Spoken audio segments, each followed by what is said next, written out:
الحي القيوم وأتوب إليه إلى حضرة النبي المصطفى رسول الله صلى الله عليه وآله وسلم. شيء لله لهم الفاتحة. أعوذ بالله من الشيطان الرجيم. بسم الله الرحمن الرحيم. الحمد لله رب العالمين الرحمن الرحيم مالك يوم الدين. إياك نعبد وإياك نستعين اهدنا الصراط المستقيم صراط الذين أنعمت عليهم غير المغضوب عليهم ولا الضالين آمين. Assalamualaikum warahmatullahi wabarakatuh. Bismillahirrahmanirrahim. Alhamdulillahi wa kafa. Wassalatu wassalamu ala sayyidina Muhammadinil Mustafa wa ala alihi wa ashabihi ahli sidiki wal wafa. Subhanaka la ilma lana illa ma 'allamtana innaka antal alimul hakim. Wala hawla wala quwwata illa billahil aliyyil azim. Rabbi shrah li sadri wa yassir li amri wahlul 'uqdatam min lisani yafqahu qawli amma ba'd. Al-mukarramun, para alim ulama, guru-guru agama, tokoh-tokoh masyarakat, para habaib, wabil khusus pengurus Badan Pengelola Masjid Raya Darussalam Kalimantan Tengah, dan penasehat Masjid Raya Darussalam, Ketua Takmir Masjid Raya Darussalam, kemudian imam kita Haji Rahmat Rusdi, bapak-bapak, ibu-ibu, hadirin hadirat kaum muslimin dan muslimat, para pemirsa yang insyaallah dimuliakan oleh Allah Subhanahu wa taala. Alhamdulillah wa syukrulillah, kita panjatkan kehadirat Allah Subhanahu wa taala pada malam hari ini. Kita kembali dapat berkumpul di ruang Masjid Raya Darussalam yang kita cintai ini untuk bersama-sama melaksanakan sholat maghrib berjamaah, kemudian dilanjutkan dengan iktikaf di masjid, membaca wirid, dan juga kita lanjutkan dengan tausiah agama. Mudah-mudahan apa yang kita lakukan di malam hari ini dinilai ibadah yang diterima oleh Allah Subhanahu wa taala. Amin. Salawat dan salam semoga selalu tercurah kepada junjungan kita Nabi besar Muhammad sallallahu alaihi wasallam. Begitu juga kepada para sahabat dan keluarga beliau ila yaumil qiyamah. Dan mudah-mudahan kita semua juga mendapat syafaat dari Nabi kita Muhammad sallallahu alaihi wasallam di akhirat kelak. Amin amin ya rabbal alamin. Hadirin pemirsa dimanapun berada, kajian kita pada malam hari ini adalah tentang memakai masker dan juga menjaga jarak dalam sholat di saat musim atau wabah corona yang masih berlangsung. Atau bahasa lain ini adalah kenapa kita disuruh untuk memakai masker di saat kita sholat,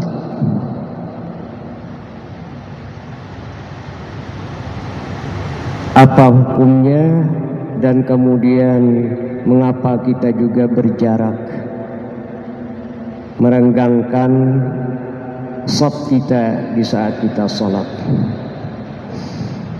Hadirin pemirsa yang dimuliakan oleh Allah Subhanahu wa taala, pada dasarnya, pada hukum asalnya, jika seseorang sholat memakai masker tanpa uzur syar'i, jadi uzur syar'i itu adalah darurat, maka hukumnya makruh.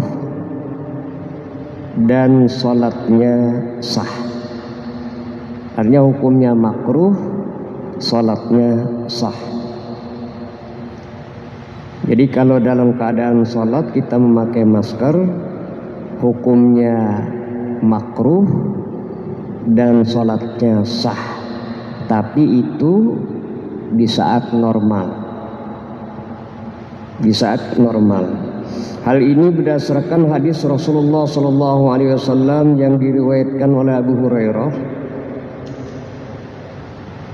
Naha Rasulullah SAW ayyughattiyar rajul fah fi shalah.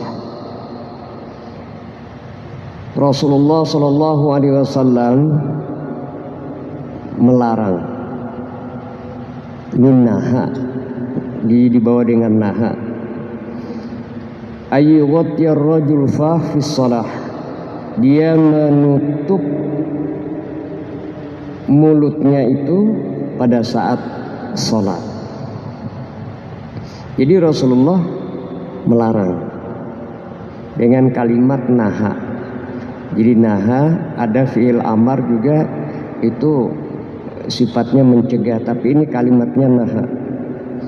Nah, Imam Nawawi dalam kitab Al-Majmu' itu menegaskan tentang hadis ini dalam kitab beliau, wa yukrahu ayyusalliyar rajul muqaddiyan fahu biyadih aw ghairihi. Dimakruhkan salat seseorang hal keadaannya itu menutup, menutup mulutnya, biyadihi dengan tangannya umpamanya kan, aw ghairihi seperti masker. Wa hadhihi karahatun tanzih la tamna'u sihhatus shalah. Ini adalah makruh yang tanzih, jadi tidak sampai haram. La tamna'u sihhatus shalah, tidak sampai dia mencegah sahnya salat seseorang. Artinya salatnya tetap sah. Itu menurut Imam Nawawi dalam kitab Al-Majmu'. Nah, menurut Imam Nawawi, Al-Bantani ini lain lagi. Ini Al-Bantani ini adalah orang Banten yang juga banyak mengarang kitab. Kalau Imam Nawawi yang pertama tadi itu banyak sekali mengarang kitab, meskipun usia beliau masih muda dan meninggal dalam keadaan usia yang relatif muda, sekitar 50 tahun.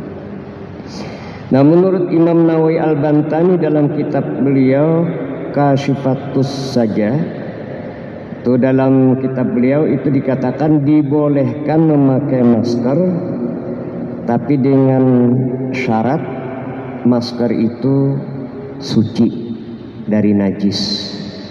Nah, jadi ingat itu, kita membawa masker itu baiknya diperhatikan juga kesucian dari masker yang kita pakai itu. Ya, jangan sampai beberapa hari kita pakai, nah kita tidak tahu itu mungkin jatuh di lantai atau mungkin di mana-mana. Nah, terus di sana ada tahi burung, tahi cecak dan sebagainya. Itulah sebabnya masker itu yang kita pakai pun itu harus dijaga kesuciannya. Ini kita dilarang atau kita dimakruhkan memakai masker itu saat normal, saat biasa. Nah, para ahli fikih bermadzhab Syafi'i menegaskan bahwa salah satu yang disunnahkan ketika sujud adalah terbukanya bagian hidung secara sempurna. Jadi hidungnya harus kelihatan. Syekh Ibnu Hajar Al-Haytami mengatakan, wa yusannu fis sujudi wad'a rukbatayhi. Disunatkan dalam sujud itu meletakkan yang pertama dua lututnya. Awalan, yang pertama. Lil itba'i, karena mengikuti sunnah. Ini kata beliau, karena beliau melihat hanya satu hadis nih. Jadi yang pertama kata beliau, dalam kitab dalam pendapat Syekh Ibnu Hajar Al-Haytami itu yang pertama dua lututnya dulu. Jadi setelah kita iktidal kemudian lalu sujud, nah yang pertama turun itu adalah dua lutut. Lil itba'i, karena mengikuti sunnah Nabi. Artinya ini ada hadis yang beliau dapatkan yang pertama. Wa khilafuhu mansuhun ala ma fihi. Kemudian yang berbeda itu dinasah dengan yang ini, kata beliau. Kemudian setelah itu summa yadaihi, kemudian baru tangannya.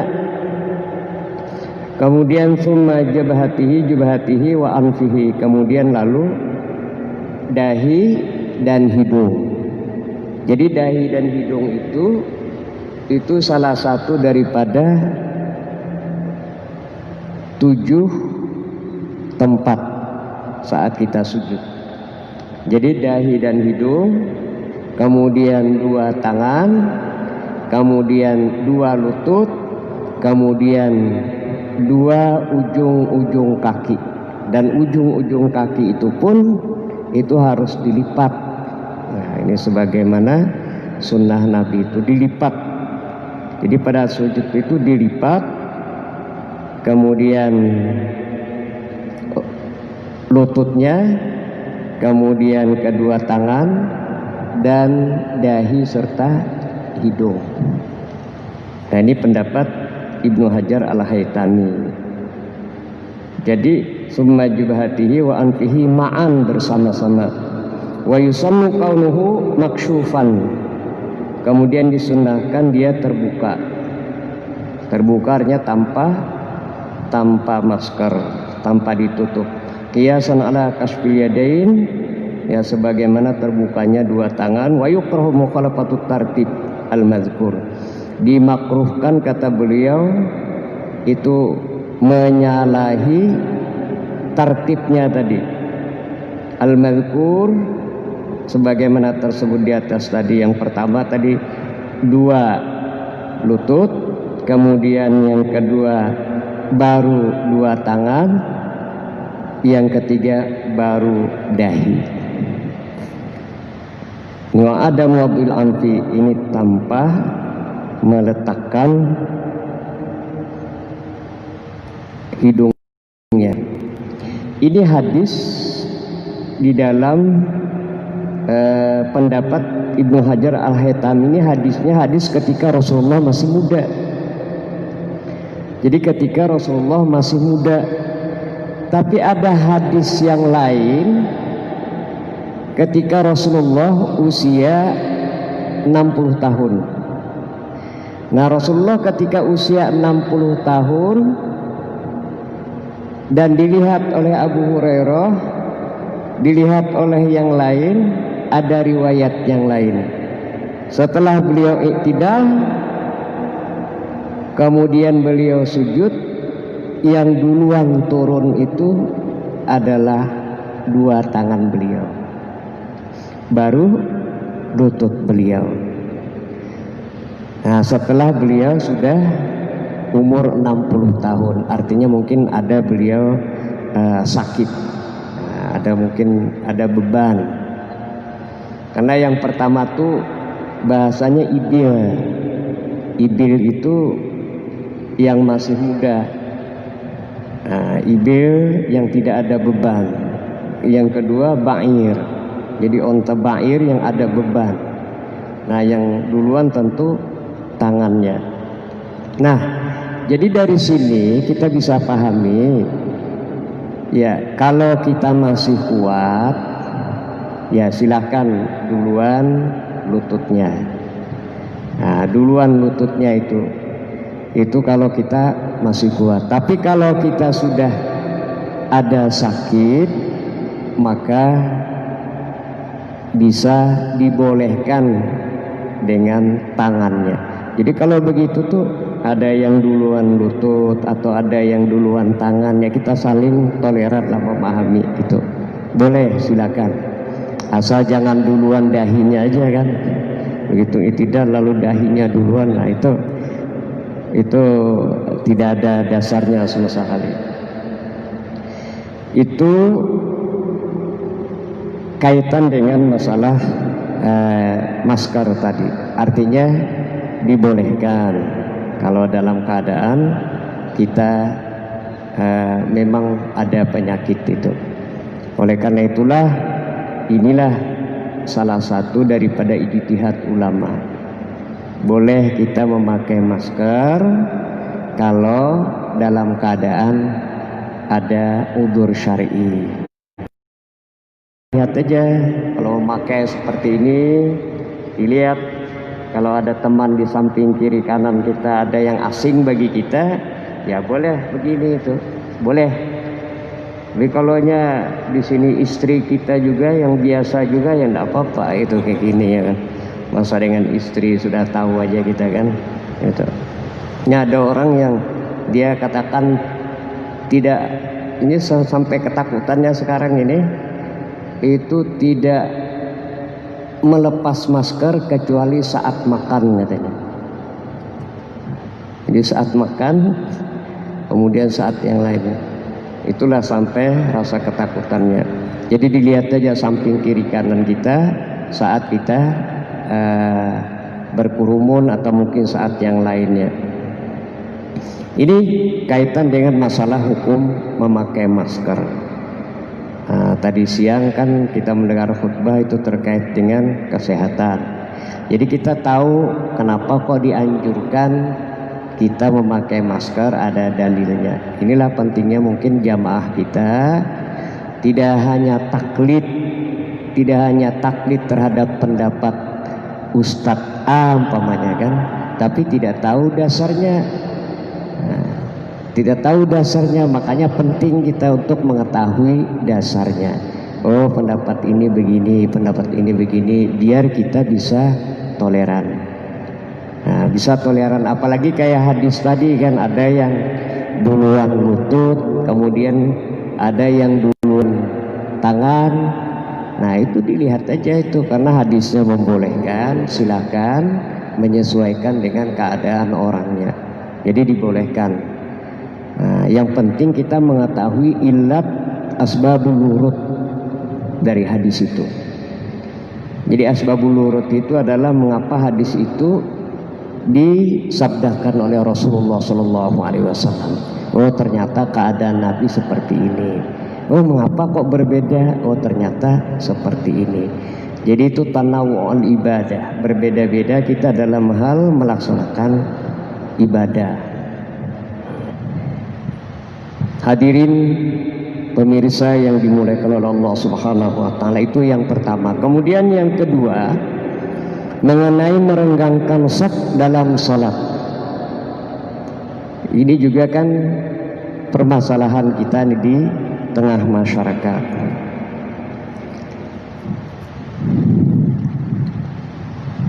Ini ulama berbeda juga tentang hukum meluruskan shaf, taswiyatus suhuf itu. Yang pertama, sebagian ulama berpendapat bahwa meluruskan shaf itu hukumnya wajib. Hukumnya wajib meluruskan shaf itu. Itu di antara ulama ini adalah Ibnu Hazm, Ibnu Taimiyah, Ibnu Hajar al-Asqalani, dan Imam As-San'ani. Ini pengarang kitab Subulus Salam. Pendapat yang pertama. Pendapat ini itu diperkuat oleh fatwa Syekh Ibnu Utsaimin. Ini mufti ulama Saudi Arabia. Jadi Saudi itu ketat itu masalah shaf. Makanya tidak heran kalau kita saat umroh kemudian lalu kita sholat berjamaah, itu kalau ada kosong di depan tuh karena dia melihat wajib berjalannya, di depannya lagi kosong berjalan lagi, itu sampai 3-4 saf di depannya itu bisa berjalan. Padahal menurut Imam Syafi'i kan itu bisa batal tuh berjalan 3 gerakan itu. Tapi karena ini fatwa wajib, Nah itu dianggap mereka, ya itulah. Nah ini fatwa Ibnu Utsaimin ini salah seorang dari ulama Saudi Arabia. Nah beliau berdasarkan kepada ulama ini ada hadis Rasulullah sawu sufufakum fa inna taswiyatas sufufi min iqamatis shalah. Luruskan saf-saf kamu, luruskan saf-saf itu min iqamatis shalah. Jadi min ini bisa min lil ba'diyah, bisa min ziyadah, ya itu masuk menegakkan sholat. Nah Imam Ibnu Hajam mengomentari hadis ini termasuk yang mewajibkan taswiyatus shaffi idza kana iqamatis shalah fahuwa fardun. Nah, meluruskan shaf apabila di dalam sholat maka itu adalah fardu, kata beliau.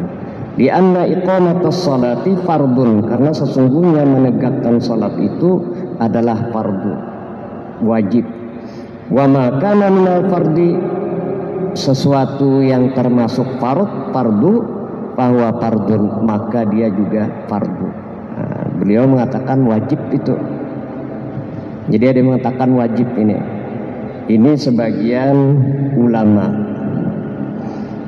Kemudian sebagian ulama yang lain, ini jumhur ulama, itu mengatakan sunat atau mandub, tidak wajib.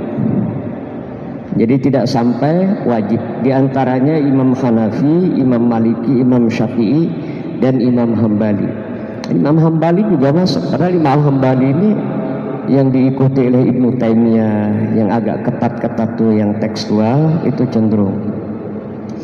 Jumhur ulama berpegang dengan hadis yang sama, tapi dengan redaksi yang berbeda.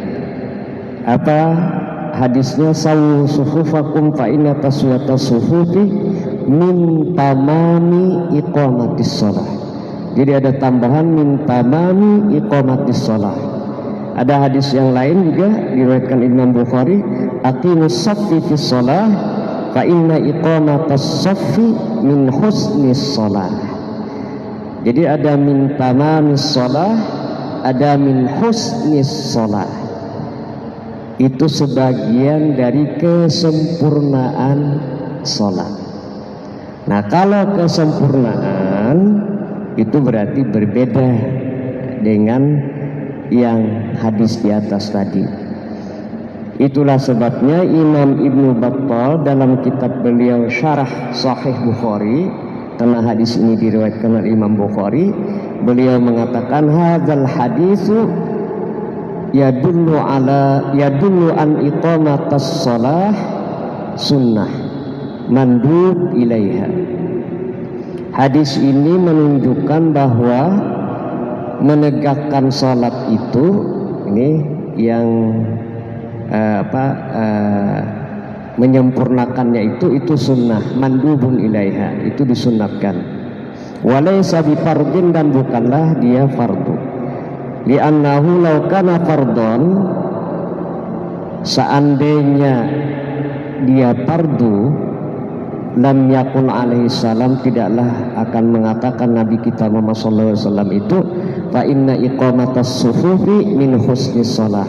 Sesungguhnya menegakkan shaf, meluruskan shaf itu setengah daripada kebagusan salat. Li'anna husnus syai'i ziyadah ala tamamihi, dan sesungguhnya kebagusan sesuatu itu, kesempurnaan sesuatu itu adalah tambahan atas kesempurnaannya.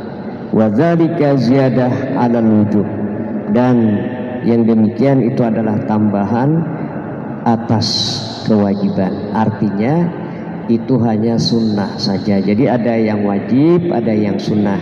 Makanya kita melihat asal hukumnya dulu. Lalu bagaimana saat corona ini. Jadi di sini kesimpulannya meluruskan dan merapatkan shaf itu termasuk kesempurnaan dan kebagusan tegaknya salat menurut jumhur ulama.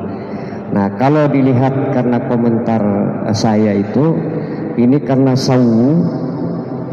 Kalau dalam usul fikih itu ada dua, al aslu fil amri lil wujubi, asal dalam perintah itu adalah wajib. Kena sawu maka ada yang mengatakan wajib. Al aslu fil amri lin nadabi. Nah, yang kedua, asal dari amar ada perintah itu adalah nadab sunnah. Nah, oleh karena itulah dua pendapat ini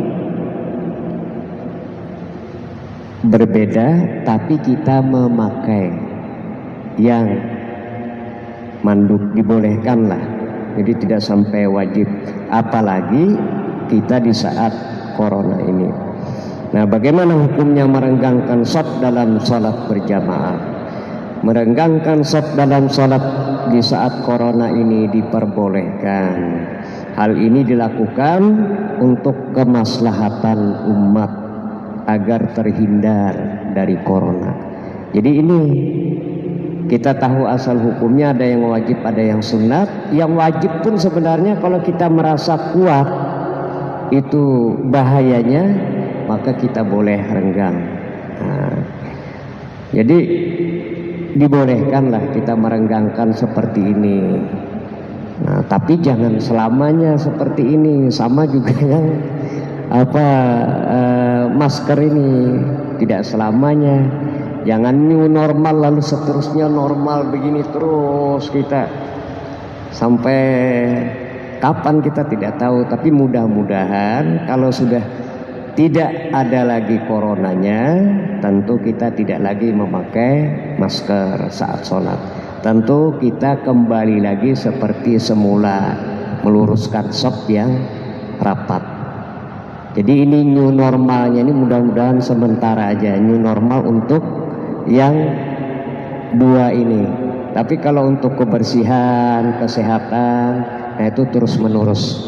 Artinya kita disuruh lah untuk mencuci tangan, kemudian juga menjaga kesehatan, makan makanan yang bergizi. Nah, itu dianjurkan. Nah, cuma kalau yang memakai masker dalam sholat itu juga tentu kita harus melihat situasinya. Kalau sudah hilang, mudah-mudahan hilang corona ini, maka akan kembali seperti semula. Termasuk bersalaman juga. Jadi selama ini mungkin kita bersalaman habis sholat atau saat bertemu, jangan diartikan bahwa ini new normal. Jadi new normal itu normal, kehidupan normal yang sekarang kita lakukan itu berbeda dengan yang dipahami oleh Barat. Jadi yang dipahami oleh orang lain itu ya ini seolah-olah tidak ada unsur kesalahan manusia. Ini murni karena memang ada virus. Tapi boleh jadi juga, ini boleh jadi kalau menurut Al-Quran dan hadis, ini boleh jadi juga ada kesalahan manusia. Ya mungkin banyak dosa kita, atau ada orang yang berdosa kita tidak menegurnya. Makanya wattaqu fitnatan la tusibanna alladziina zalamu minkum khassah. Hendaklah kita khawatir, takut terhadap fitnah yang tidak hanya menimpa kepada orang yang zalim saja, tapi kita yang baik-baik juga kena akibatnya, kena getahnya. Itu ibarat orang yang dalam kapal, kemudian ada yang di atas, ada yang di bawah. Yang di bawah ingin dia cepat untuk mendapatkan air, lalu dia bolongi kapal itu, yang di atas juga kena, karena di atas tidak menegur. Nah, inilah pentingnya kita amar ma'ruf nahi mungkar. Jadi amar ma'ruf nahi mungkar ya termasuk juga mungkin masalah-masalah yang akhir-akhir ini ya kita bisa melihat, memahami bagaimana masalah ideologi Pancasila sekarang dibahas dan cenderung arahnya ke komunis. Itu harus ada juga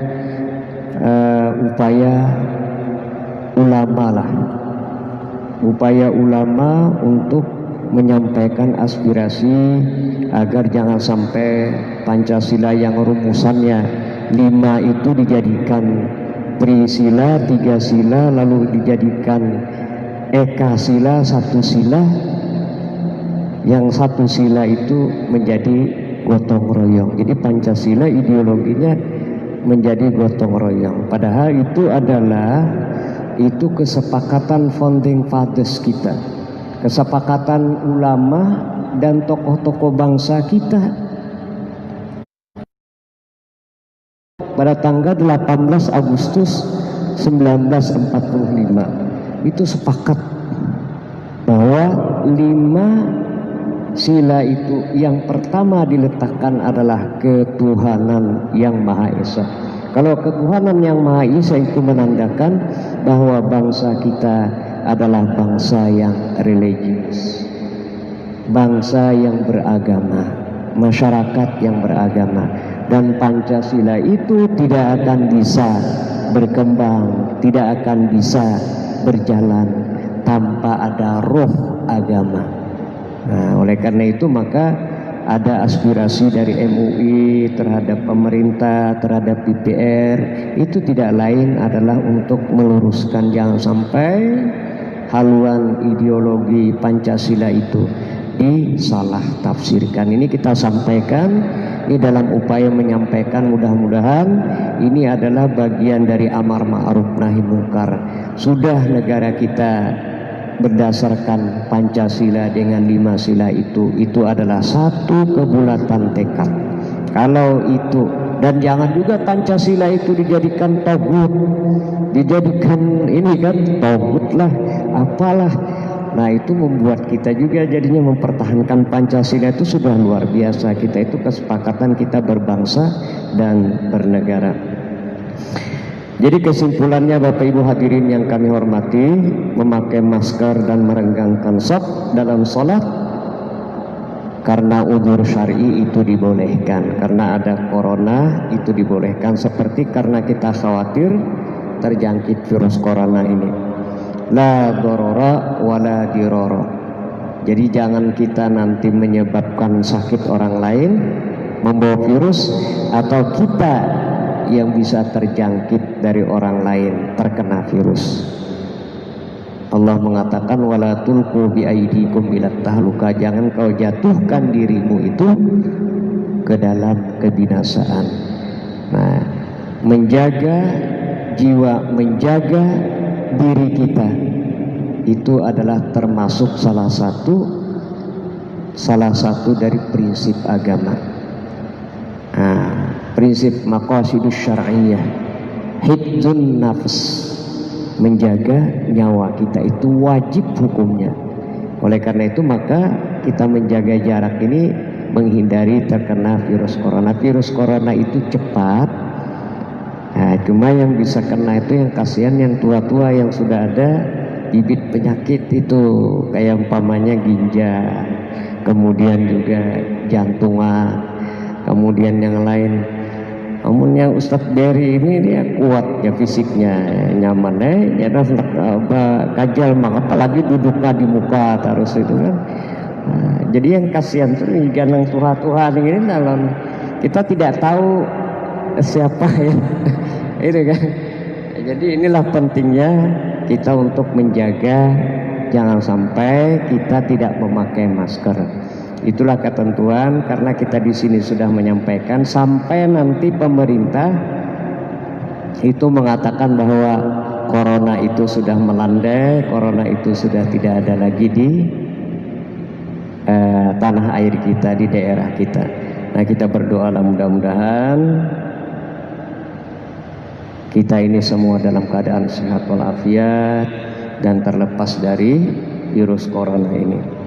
Nah, saya kira itu yang dapat saya sampaikan, mudah-mudahan bermanfaat bagi kita semua.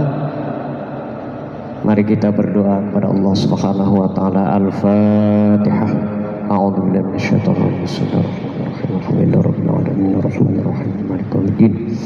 Iyyaka na'budu wa iyyaka nasta'in ihdinas siratal mustaqim siratal ladzina an'amta 'alaihim ghairil maghdubi 'alaihim waladdallin. Amin. Amin ya rabbal alamin. Bismillahirrahmanirrahim. Alhamdulillahirabbil alamin. Wassalatu wassalamu ala asyrafil anbiya'i wal mursalin sayyidina wa maulana Muhammad wa ala alihi wa ashabihi ajma'in. Allahumma ja'al jam'ana hadza jam'an marhuma. Allahumma ja'al jam'ana hadza jam'an mardiyya. Allahumma ja'al jam'ana hadza jam'an mubaraka wa tafarruqana min ba'dihi tafarruqan ma'suma. Allahumma anfa'na bima 'allamtana wa 'allimna ma yanfa'una wa zidna 'ilman nafi'a. Sallallahu ala sayyidina wa maulana Muhammad wa ala alihi wa ashabihi wa sallam. Subhana rabbika rabbil izzati amma yasifun wa salamun alal mursalin walhamdulillahi rabbil alamin. Subhanakallahumma wa bihamdika asyhadu an la ilaha illa anta astaghfiruka wa atubu ilaik. Wassalamualaikum warahmatullahi wabarakatuh.